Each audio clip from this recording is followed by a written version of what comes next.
आपको मतलब कोई परमिशन नहीं है।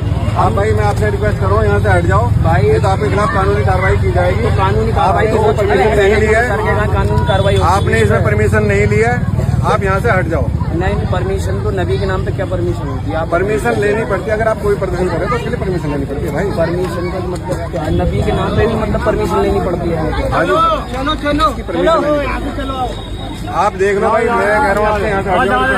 ठीक है, कोई दिक्कत नहीं, नबी के नाम पर हमारा कोई परमिशन नहीं है, हम नबी के नाम पर कोई चलो। जिसने भी कानून को हाथ में लेने का प्रयास किया, जो भी राह चलते हुए राहगीर पर हमला करेगा, जो भी बेटी की सुरक्षा पे सेंध लगाने का कार्य करेगा, और जो भी व्यापारिक प्रतिष्ठानों में आगजनी करने का दुस्साहस करेगा। एक तरफ इस्लाम के में कहते हैं कि हम बुत परस्ती का विरोध करते हैं, ये उनका विषय है, उनका दर्शन है, उनकी फिलॉसफी है। हम तो मूर्ति पूजक हैं, हम मूर्ति पूजक हैं, भगवान की उपासना करते हैं, साकार ब्रह्म का भी और निराकार ब्रह्म की भी उपासना सनातन धर्म की इसकी इजाजत देता हमें। आपने देखा होगा कल बरेली के अंदर वो मौलाना भूल गया कि शासन किसका है। वो ये मानता था धमकी देंगे और हम जबरदस्ती जाम कर देंगे। दंगाइयों को मुख्यमंत्री आवास में बुला के सम्मानित किया जाता था, दंगाइयों की अवभगत होती थी और पेशेवर अपराधी और माफियाओं के सामने सत्ता सैल्यूट करती थी। पिछले कई दिनों से जहां एक तरफ उत्तर प्रदेश में आई लव मोहम्मद की चर्चाएं चल रही हैं, वहीं दूसरी तरफ उत्तर प्रदेश के बरेली में हुई घटना भी इस समय चर्चा का विषय बनी हुई है। और इस घटना के बाद से योगी आदित्यनाथ भी लगातार एक्शन मोड में दिखाई दे रहे हैं। योगी आदित्यनाथ कई बार चेतावनी दे चुके हैं और इस समय भी लगातार उनके भाषण चेतावनी के अंदाज में लोगों के बीच वायरल हो रहे हैं। योगी आदित्यनाथ ने बरेली के मौलाना तौकीर रजा को भी आड़े हाथों लिया और उन्होंने चेतावनी के अंदाज में कहा कि मौलाना भूल गया था कि उत्तर प्रदेश में शासन किसका है। योगी जी का यह वीडियो इस समय काफी ज्यादा वायरल हो रहा है और लोगों के बीच चर्चा का विषय बना हुआ है। आइए आपको दिखाते हैं वो वीडियो जो योगी जी के द्वारा दिया गया भाषण है और योगी जी उसमें मौलाना तौकीर रजा को इशारों में खुले अंदाज में चेतावनी देते हुए दिखाई दे रहे हैं। आपने देखा होगा कल बरेली के अंदर वो मौलाना भूल गया कि शासन किसका है। वो ये मानता था धमकी देंगे और हम जबरदस्ती जाम कर देंगे। हमने कहा जाम नहीं होगा, कर्फ्यू भी नहीं लगेगा, लेकिन कर्फ्यू का सबक तुम्हें ऐसा सिखा देंगे कि तुम्हारी आने वाली पीढ़ी दंगा करना भूल जाएगी। क्या तरीका है ये? आप सिस्टम को ब्लॉक करना चाहते हैं और यह प्रवृत्ति थी यूपी के अंदर। 17 के पहले यही होता था और हम इसी बात को कह सकते हैं कि 17 के बाद हमने कर्फ्यू भी नहीं लगने दिया, लेकिन ऐसे बैरियर को चुन चुन करके वे जिस प्रकार की भाषा को समझते थे उस प्रकार की भाषा से उनको समझा करके उसको उसकी सजा दिलाने का काम भी किया है। और उत्तर प्रदेश की ग्रोथ स्टोरी यहीं से शुरू होती है। अगर आजादी के समय, मैं उससे पहले नहीं जाता, लेकिन 1947 में भारत आजाद हुआ, अगर उस समय भारत की इकोनॉमी में भारत का उत्तर प्रदेश का कंट्रीब्यूशन 14% था, तो ये 14% फिर से होना चाहिए। और 14% नहीं होना चाहिए, बल्कि जितनी आबादी है उत्तर प्रदेश की, उत्तर प्रदेश उतना कंट्रीब्यूशन करता हुआ दिखाई दे। ये हमारा राष्ट्रीय धर्म। उन्होंने कहीं ना कहीं उस पूरे समाज को भी समझाने की कोशिश की कि वो समाज जो ये कहता है कि हम मूर्ति पूजक नहीं हैं, हम बुत परस्ती का विरोध करते हैं, तो आई लव मोहम्मद के नाम पर समाज में इस तरह की कोशिशें कितना सही हैं। उन्होंने आक्रामक अंदाज में बातें कही कि अगर आप बेहतर समझोगे, अच्छी तरह समझोगे तो ठीक है, नहीं तो जहन्नुम का टिकट कटना तय है। एक तरफ इस्लाम के में कहते हैं कि हम बुत परस्ती का विरोध करते हैं, ये उनका विषय है, उनका दर्शन है, उनकी फिलॉसफी है। हम तो मूर्ति पूजक हैं, हम मूर्ति पूजक हैं, भगवान की उपासना करते हैं, साकार ब्रह्म का भी और निराकार ब्रह्म उपासना सनातन धर्म की इसकी इजाजत देता हमें। और इस्लाम का अनुयायी कहता है कि हम बुत परस्ती का विरोध करते हैं, उससे नफरत करते हैं। और दूसरी तरफ आई लव मोहम्मद कह करके अव्यवस्था और आगजनी तोड़फोड़ का सहारा ले रहे हैं। उन्हें मालूम है ये शारदीय नवरात्रि है, विजयादशमी का पर्व है, और शारदीय नवरात्रि को अगर अव्यवस्था पैदा करोगे, चंड मुंड बनकर के कार्य करोगे, तो मां भगवती कभी बर्दाश्त नहीं करने वाली है। मां भगवती तो ऐसे चंड और मुंडों को रोकने का ही कार्य करती है। इसीलिए सभी सनातन धर्मावलंबी मां भगवती दुर्गा की पूजा इसीलिए करती है जिससे शक्ति अर्जित कर सके। आपका उपासना आपका विषय, अंतःकरण का विषय होना चाहिए, चौराहे पर प्रदर्शन करने का विषय नहीं होना चाहिए। और इसीलिए हम लोगों ने कहा कि धर्म स्थलों पर माइक बंद होने चाहिए, अपने परमिशंस में आप बजाइए, दूसरों का जीना हराम बंद करिए। और ये प्रतिबंध उत्तर प्रदेश में यथावत रहेगा, यथावत रहेगा। बहनों और भाइयों, अराजकता स्वीकार्य नहीं, कतई स्वीकार्य नहीं। हम सम्मान सबको देंगे, सुरक्षा सबको देंगे, लेकिन अगर किसी ने सुरक्षा के साथ खिलवाड़ करने का दुस्साहस किया, निर्दोष नागरिकों पर हमला किया, बेटी की सुरक्षा और व्यापारी के प्रतिष्ठानों में आगजनी करने का दुस्साहस किया, तो उसको ही नहीं, उसकी कई पीढ़ियों के सामने ऐसी कार्रवाई करेंगे कि उनके लिए एक नजीर बन जाएगा। योगी आदित्यनाथ के ये आक्रामक वीडियो इस समय काफी ज्यादा वायरल हो रहे हैं, काफी ज्यादा चर्चा में बने हुए हैं। योगी आदित्यनाथ काफी ज्यादा गुस्से में दिखाई दे रहे हैं और वो कहते हैं कि त्योहार का समय आ रहा है और त्योहार के समय में किसी ने भी अगर अराजकता फैलाने की कोशिश की तो ये बिल्कुल भी बर्दाश्त नहीं किया जाएगा। योगी आदित्यनाथ ने कहा कि हमने डेंटिंग और पेंटिंग की व्यवस्था भी कर रखी है।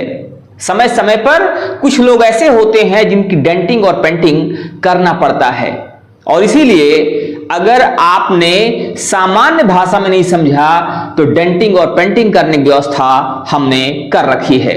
देखिए योगी आदित्यनाथ का वायरल वीडियो जिसमें वो ऐसी चेतावनी देते हुए उन लोगों को दिखाई दे रहे हैं जो लोग कहीं ना कहीं अराजकता फैलाने की कोशिश में लगे हुए हैं। जिसने भी कानून को हाथ में लेने का प्रयास किया, जो भी राह चलते हुए राहगीर पर हमला करेगा, जो भी बेटी की सुरक्षा पे सेंध लगाने का कार्य करेगा, और जो भी व्यापारिक प्रतिष्ठानों में आगजनी करने का दुस्साहस करेगा, जो भी पर्व और त्योहारों में उपद्रव करेगा, उसको हम पहले से इस बारे में कह देंगे कि उसको बिना मांगे जहन्नुम में जाने का टिकट हम काट करके दिला देंगे।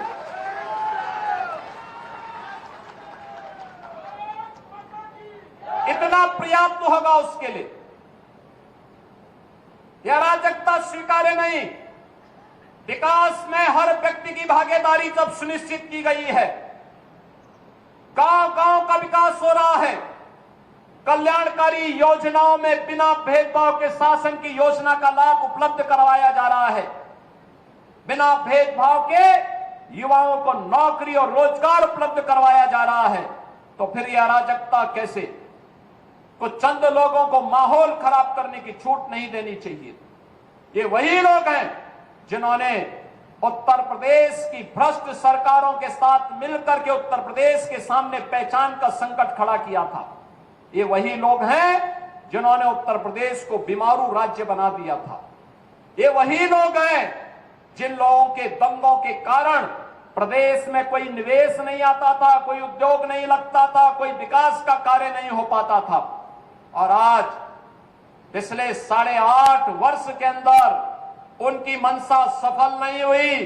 अब नए नए तौर तरीके अपनाने का कार्य कर रहे हैं, लेकिन याद रखना, उनको याद रखना होगा, वे जितना सोचते हैं उससे ज्यादा हमारी पहले से तैयारी रहती है। और जब भी दुस्साहस करेंगे ऐसे ही पिटोगे जैसे बरेली के अंदर पीटे गए हो। योगी आदित्यनाथ ने अराजकता फैलाने वाले लोगों को चंड और मुंड कहा। उन्होंने कहा कि अगर समाज में त्योहार के समय में किसी ने अराजकता फैलाने की कोशिश की, कोई चंड मुंड बनने की कोशिश करेगा, तो मां भगवती उसको बख्शेंगी नहीं।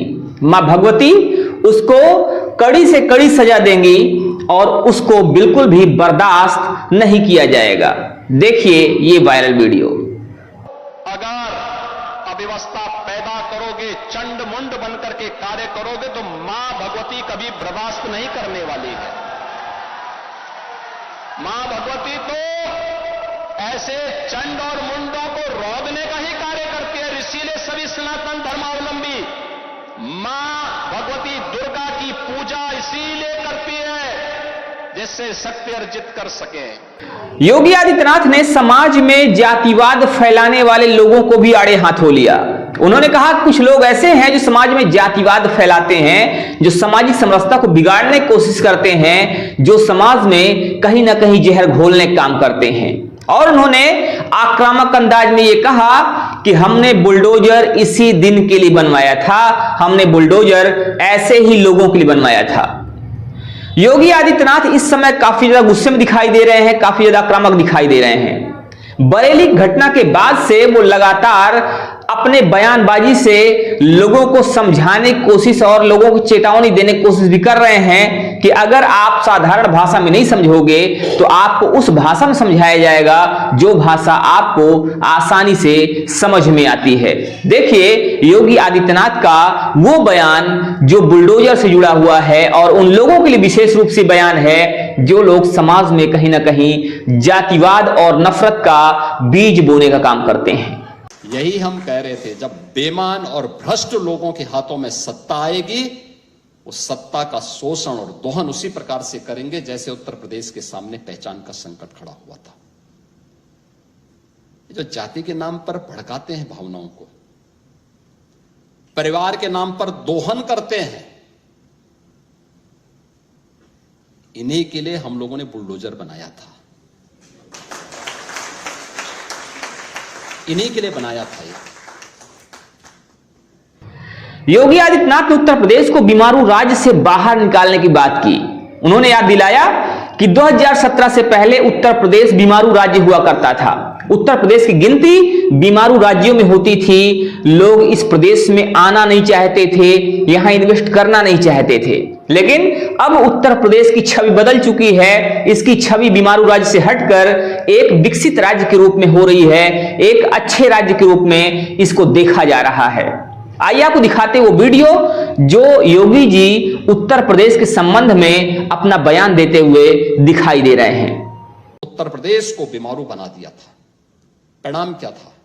दंगे होते थे, दंगाइयों को मुख्यमंत्री आवास में बुला के सम्मानित किया जाता था, दंगाइयों की आवभगत होती थी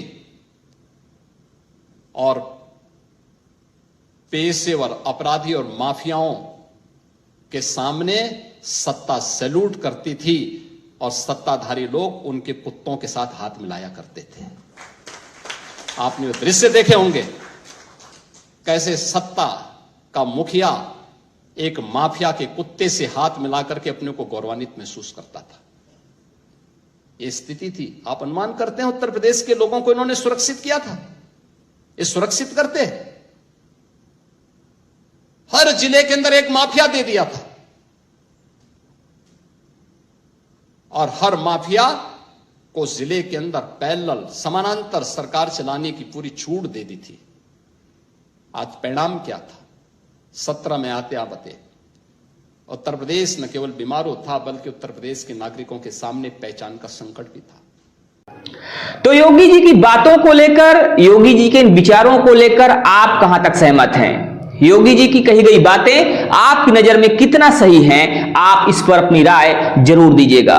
अगर आप उत्तर प्रदेश के निवासी हैं तो आप हमें बताइएगा कि आप योगी जी से कितना सहमत हैं और क्या योगी जी के किए गए कार्य, क्या योगी जी के द्वारा उठाए जा रहे कदम उचित हैं या अनुचित हैं? इस पर भी आप अपनी राय हमें जरूर दीजिएगा, अपने विचारों से हमें अवगत जरूर करवाइएगा।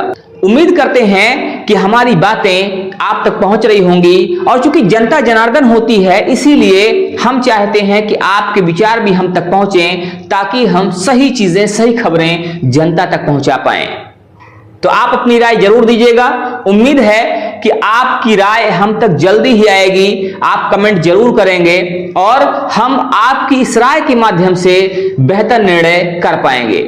मिलते हैं फिर से इन्हीं शब्दों के साथ, तब तक के लिए जय हिंद, जय भारत।